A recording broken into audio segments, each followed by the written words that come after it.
Your bathroom might be the most dangerous room in your home. Right there with landmines and a nest of angry wasps.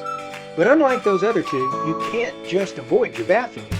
Slippery floors, awkward tubs and showers, poor lighting. It's a recipe for disaster.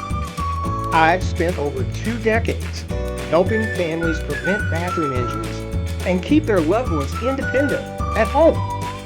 I've put together something that I think you're going to love. A resource packed with the latest safety strategies, smart product tips, and easy ways to make your bathroom safer without spending a fortune.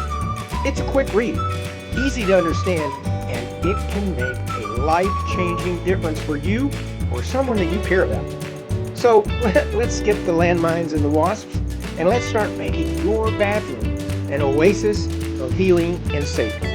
Go, check it out now. It's free, and it could be the most important thing that you do today, and maybe forever.